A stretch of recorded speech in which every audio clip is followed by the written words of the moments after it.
Good night, and welcome back to the Christian Late Show. Tonight, we'll be interviewing a very interesting person. He's not only a very successful scientist, but he's also the person who invented the time traveling, an invention that changed our way of living and made our realities and fantasies real. Ladies and gentlemen, Emmett Brown. Thank So you. Thank you for having me. thank you, Emmett. We are very pleased to have you here tonight. So starting with this interview, I would like to ask you, why did you decide to make such a complex invention? Well, this dream, of making such a big, complex, and huge advancement for humanity as the time traveling is, started when I was a child. I always dreamed not only about this invention, but of many more. And some of them I'm actually going to make it, in future of my career.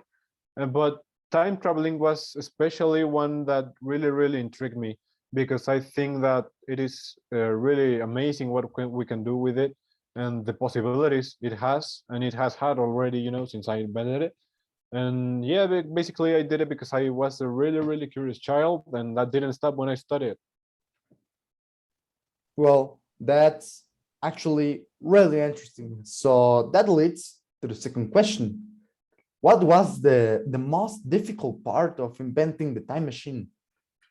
Well, more than inventing the time machine, which was also hard, because it is a really complex machine, but I'm really good scientist, so it wasn't that hard, that part for me. But I think that the really hard part about this invention is after you invent it, because you have to be very careful with what trips you do, where you do it, and how you do it. You have to be really careful in order that you don't affect the timeline, you don't affect any success, anything happening in this timeline, not having your dinosaurs on our age, or not getting cell phones on the 19th century or something like that would really affect humanity and the entire world itself. Well, yeah, that sounds indeed really hard, really challenging. So now that you told us about the time machine, we would like to ask you, how's your personal life? Well, since I was a little kid, I didn't have a really big social life because, as many other scientists, I really wanted to focus on my work, focus on what I wanted to do. But now that I have achieved this really big goal, and now what I'm making as a scientist is more of a bonus, because what I wanted to achieve in my life as a scientist has already been achieved. So now I've allowed myself to have more relationships, rather than only Marty, as you may know from my adventures.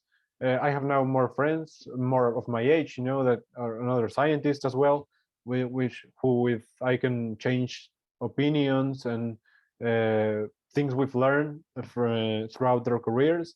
And I also have, a girlfriend. So it's really nice, since I invented the time machine, it has really got better. Okay. Well, continuing with this topic, what was your childhood like? Well, my childhood was, it has its downsides, but it also has very good parts. Like, for example, my family always supported me. I didn't have problems economically or emotionally as well from them.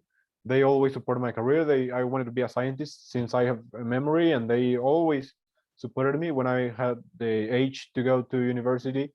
They supported me as well, even though physics is not a very successful career normally, only if you're that brilliant as I am.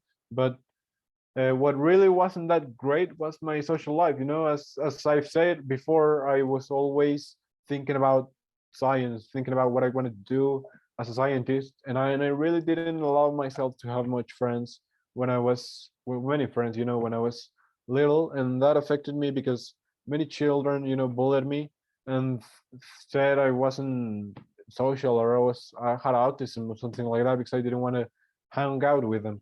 So it wasn't great, that part of it, but my family was great, so it kind of compensated it. I completely get that. Actually, a lot of scientists we have on this interview have a childhood like that.